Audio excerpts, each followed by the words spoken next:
విజయనగరం జిల్లా ధర్మపురిలో సుమారు 5 ఎకరాల చెరువును ఆక్రమించి వైసీపీ నాయకులు భవనం నిర్మించారని జనసేన నాయకులు ఆరోపించారు. చీపురుపల్లి ఇన్ఛార్జ్ పిసినిగిరి శ్రీనివాసరావు, మహిళా రీజనల్ కోఆర్డినేటర్ తుమ్మి లక్ష్మీరాజు కలిసి కలెక్టర్ గ్రీవెన్స్ లో ఫిర్యాదు చేశారు.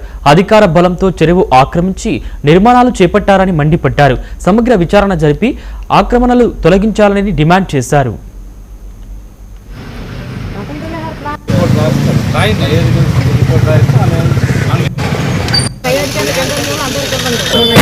ఏదైతే ధర్మపురంలో ఇక్కడ 5 ఎకరాల 70 సెంట్లు చెరువు దగ్గర 2 ఎకరాల కబ్జా గురైంది. ఇందులోని జిల్లా నాయకులు, వైసీపీ నాయకులు బిల్డింగ్లు కట్టడం జరిగింది. అంతకుముందు కూడా చాలా మంది కట్టారు. దీని మీద కంప్లైంట్ వెళ్ళినా గతంలో వాళ్ళు ప్రభుత్వం ఉండబట్టి ఎవరు కూడా పట్టించుకునే పరిస్థితి లేదు. ఎందుకంటే చూడండి, చెరువులోనే గోళ్ళ కట్టి ఇల్లు కట్టి ఉన్నాయి. ఇవన్నీ కూడా ముఖ్యమంత్రి గారు అలాగే డిప్యూటీ సీఎం గారు జలధారాన్ని పెట్టి రాష్ట్రాన్ని చెరువులు కాపాడాలనే ఉద్దేశంతో, ఎందుకంటే పశువులకి పక్షులకి నీళ్ళు లేక చచ్చిపోతాయని తెలిసి ప్రతి దగ్గర ఈరోజు గుమ్ములు తీయడం జరుగుతుంది, తోటలంట.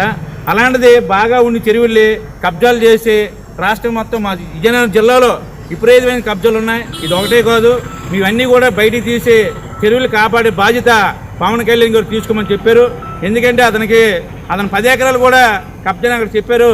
అతను ఇప్పుడు కూడా అతనే కావాలనుకుంటే 7 ఎకరాలు వస్తే ఇలాంటి తప్పుడు ప్రచారాలు చేసి వీళ్ళు చేసిన కబ్జాలకి వాళ్ళకి పెట్టడం, అలాగే నేను పోని ధర్నాలు చేయడం, తప్పుడు ప్రచారాలు చేయడం, వీళ్ళు నీతి నిజాయితీ లేకుండా ఎవరైతే ఏది చేయకుండా వాళ్ళ మీద పెడితే మనల్ని అడగరనేసి ఆలోచనతో ఈరోజు దొంగ ధర్నాలు చేస్తూ వైసీపీ నాయకులు ఎక్కడెక్కడ చెరువులు కబ్జాలు చేశారో అవన్నీ కూడా ఏ నాయకుడు చేసినా తొలగించే బాధ్యత కూటమి ప్రభుత్వం తీసుకుంటుంది. చంద్రబాబు నాయుడు గారు, పవన్ కళ్యాణ్ గారు దీని మీద మంచి ఉద్దేశంతో ఉన్నారు. చెరువులు కాపాడాలి, ప్రకృతిని కాపాడాలి, చెట్లు నాటాలి అని చెప్పి పవన్ కళ్యాణ్ ఎంతో కష్టపడుతున్నారు. ఏదైతే సర్వే నెంబర్ 31లో 1 ధర్మపురి రెవెన్యూలో ఉందో దానికి సంబంధించిన చెరువు 5 ఎకరాల 72 సెంట్లు. ఆ చెరువు అంతా కూడా గట్టి చూస్తే 2 ఎకరాలు కూడా లేనట్టు కనిపిస్తుంది. దీని మీద చూస్తే ఎక్కడికెక్కడ కట్టడాలు నిర్మించున్నాయి, అలాగే గోడలు నిర్మించారు, అలాగే భవనాలు నిర్మించారు. వాళ్ళ విలాసవంతైన కట్టడాలు నిర్మించుకున్నప్పుడు అది గవర్నమెంట్దైనా డీపెడలైనా కనీసం మేము ఊరుకుందామేమో. కానీ ఇటు నుంచి సుమారు 12 పంచాయతీలకు నీరెళ్ళే చెరువు ఇది. దీనివల్ల డెంకడ మండలంలో కనీసం 12 పంచాయతీలకి నీరంది రైతులు ఇబ్బంది లేకుండా వ్యవసాయం చేసుకున్న చెరువుని కబ్జా చేసి మరి నిర్మించుకుంటారని అంటే వాళ్ళకి ఎవరిచ్చిన ధైర్యమో, ఏ విధంగా వచ్చిన ధైర్యమో, వాళ్ళు ఎంత తోలైనా, ఎంత పెద్దోళ్ళైనా, ఎంత గొప్పలైనా సరే చట్టం ముందు అందరూ సమానులే.